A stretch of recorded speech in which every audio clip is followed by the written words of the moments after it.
ازيكم يا جماعه عاملين ايه؟ واهلا بيكم في فيديو جديد. انا رفعت حيدر، طالب في طب الاسنان. في الفيديو ده هكلمكم على 5 عادات اساسيين لازم كل الطلاب يمشوا عليهم، سواء إن كنت لسه جديد او في نص مشوارك. من غير ما اطول عليكم اكتر من كده، خلينا نبدا في الفيديو. اوكي، هنبدا باول عاده معانا، وهي انك لازم تعمل جدول دراسي لنفسك. بصوا يا جماعه، انا اول ما دخلت الكليه دي، في طالب في سنه 5 قال لي جمله عمري في حياتي ما انساها. قال لي انه المنهج في اسنان على قد ما هو بيصعب، ولكن كميته هي اللي بتزيد، وده الاهم من الصعوبه.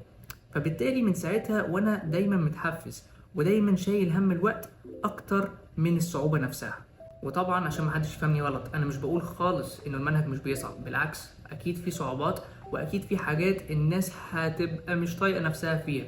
ولكن اهم حاجة لازم تبقوا واخدين بالكم منها، وان انتوا متهملهاش، وهو الوقت. الوقت يا جماعة مهم جدا في طب الاسنان. كل دقيقة بتفرق معاكم، ولازم المذاكرة تبقى بأول بأول. وبالتالي عشان تقدر تواكب الكمية اللي هتزيد عليك ترم بعد ترم، لازم لازم لازم، وده شيء اساسي لكل الطلاب، ان انتوا تعملوا لنفسكم جدول دراسي. طيب، في طرق كتير تقدروا تعملوا بيها الكلام ده. في طرق مثلا اونلاين، وفي طرق ممكن تبقى كاستم ميد ليكم انتوا. يعني مثلا زي الطريقه اللي انا هقولها لكم دي. تخشوا عادي على البراوزر بتاعكم، وتروحوا مثلا كاتبين على جوجل، آه، تكتبوا مثلا University Schedule Maker مثلا. هيطلع لكم اوبشنز كتيرة جدا، تقدروا تخشوا على اللي انتوا عايزينه. بس اهم حاجة ان انتوا تتأكدوا ان هو ببلاش، عشان بيبقى فيه حاجات كتير بتطلب منكم ان انتوا تدفعوا فلوس. فمثلا هخش على اول واحد، ده اسمه جزموة. ممكن احطه لكم تحت في الديسكريبشن. زي ما انتوا شايفين، هو اوريدي بيبقى مجهز لكم التمبلت بتاعتكم، وانتوا بس بتبدأوا ان انتوا ترتبوا المواد اللي انتوا هتذاكروها في الايام. يعني مثلا هنا عندكم add item، تقدروا ان انتوا تحطوا اسم الكورس، فليكن مثلا اي حاجة بقى. يعني شوفوا انتوا هتحطوا ايه، تختاروا اللون اللي انتوا عايزين تختاروه للمادة اللي انتوا هتحطوها. تمام. الايام اللي انتوا هتذاكروا فيها مثلا المادة دي، بالتوقيتات بتاعتها، تبدأوا امتى وتنتهوا امتى. وزي ما هقول لكم بعدين برضو، فكرة انه يا جماعة حاولوا تدوا لكل حاجة وقتها، وفي نفس الوقت يبقى بالمعقول وعلى حسب قدراتكم. واكيد طبعا مش كل المواد بتستغرق نفس عدد الساعات. في مواد بتحتاج اقل، وفي مواد بتحتاج اكتر. فياريت برضو نركز في الموضوع ده كويس اوي. او برضو انا شخصيا بفضل ان اكتبه على النوتس عندي على التليفون. ببقى كاتب مثلا حاجة اسمها to do list. to do list ده بيبقى عبارة عن لستة انت بتكتبها، والليستة دي بيبقى فيها بكل اختصار الحاجات اللي انت عايز تعملها النهاردة. وكل ما تعمل حاجة فيهم بتروح عامل تك كده جنبها او تشيك جنبها. فدي برضو طريقة تقدروا تعملوها، وزي ما قلت لكم كل واحد بيعمل اللي يريحه.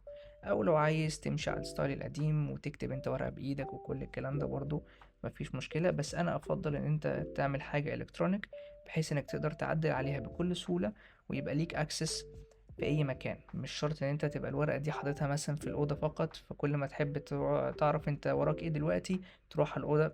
فاهم قصدي؟ عشان ايه؟ تكسب وقت. ونصيحة تانية يا جماعة مني ليكم، ودي نصيحة مهمة جدا، وناس كتير قوي بتقع في الغلط ده. لما تيجوا تحطوا جدول، يا ريت تحطوا جدول فيه مرونة وعلى قد قدراتك. ما تحطش جدول خيالي في وعي الخيال. انت النهارده عايز تخلص 5 دروس، 10 دروس، 100 صفحة. بلاش يا جماعة تحطوا توقعات خيالية، عشان عادة لما ما بتقدرش ان انت تحقق الجول اللي انت حاطه النهارده، بيحصل احباط، وده ممكن يأثر عليك قدام. فياريت تحطوا حاجات بالمعقول، حاجات انتوا ضامنين ان انتوا تقدروا تخلصوها النهارده. وتاني عادة هنتكلم عليها النهارده هي المذاكرة بأساليب مختلفة. بصوا يا جماعة، الناس اللي بتذاكر في صمت، أو بتذاكر بعينيها، أو حتى بتذاكر مع أصحابها، أحب أقول لكم إن كل ده تضييع وقت. أي نعم، ممكن الطريقة دي تظبط معاكم في الأول خالص، ولكن صدقوني هيجي فترة عليكم، ودي أنا شفتها في صحابي شخصيا. هيجي فترة عليكم مش هتعرفوا تذاكروا بالطريقة دي، وده كله اسمه ال passive learning. passive learning يا جماعة ما ينفعش خالص، بالذات في كلية طب الأسنان. طب ايه النوع اللي احنا هنمشي عليه؟ حاجه اسمها الاكتيف ليرنينج.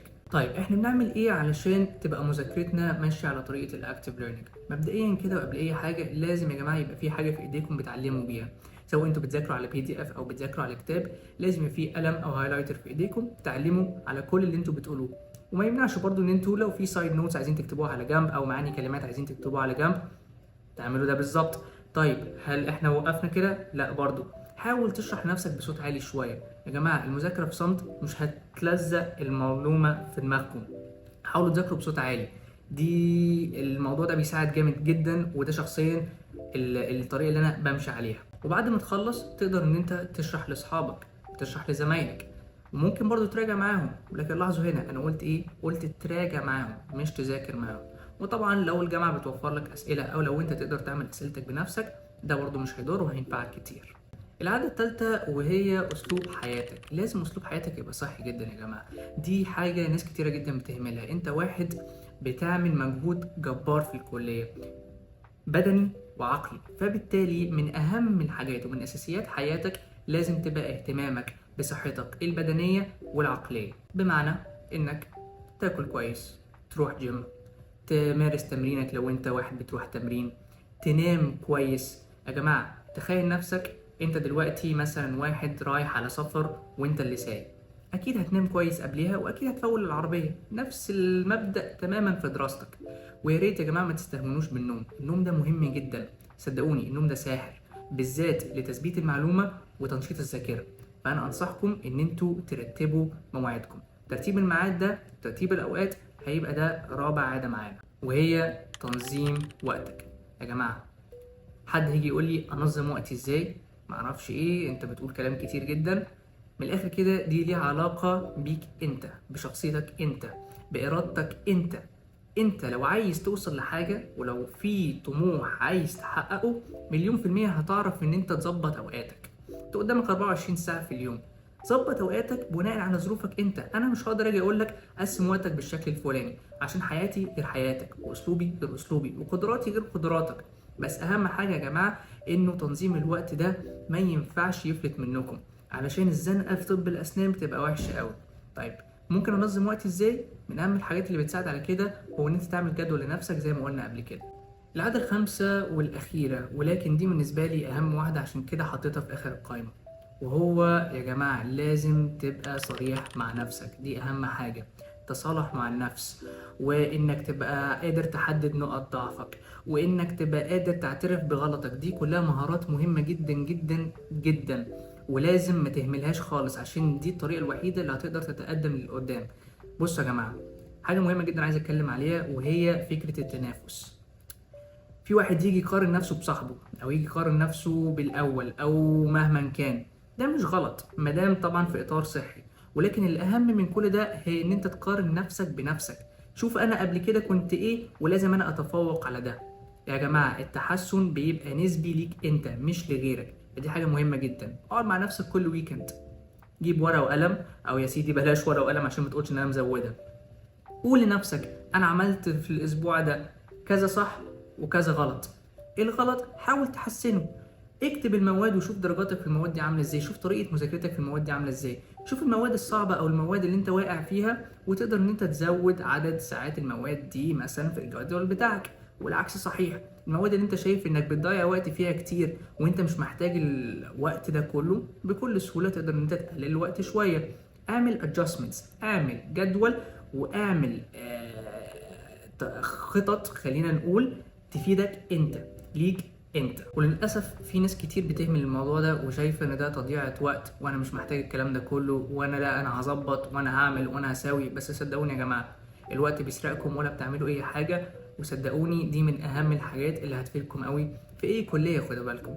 يعني فكره ان انت تتصالح مع نفسك، وانك تعترف بغلطك، وانك تحدد نقاط ضعفك، دي كلها يعني مهارات مهمه جدا، مش بس في الجامعه، لا دي في حياتك كلها. فياريت تبداوها في اسرع وقت. بس كده يا جماعه، بكده نبقى وصلنا لاخر الفيديو. اتمنى انكم تكونوا استفدتوا من الفيديو ده، ولو في اي عاده انتوا حاسين ان انا كان لازم ازودها يا ريت تكتبوها تحت في الكومنتس. ولو جربتوا العادات دي يا ريت برضه تقولوا لي انه عاده فرقت معاكم اكتر حاجه. وشكرا للمشاهده، واشوفكم في الفيديو اللي جاي. سلام.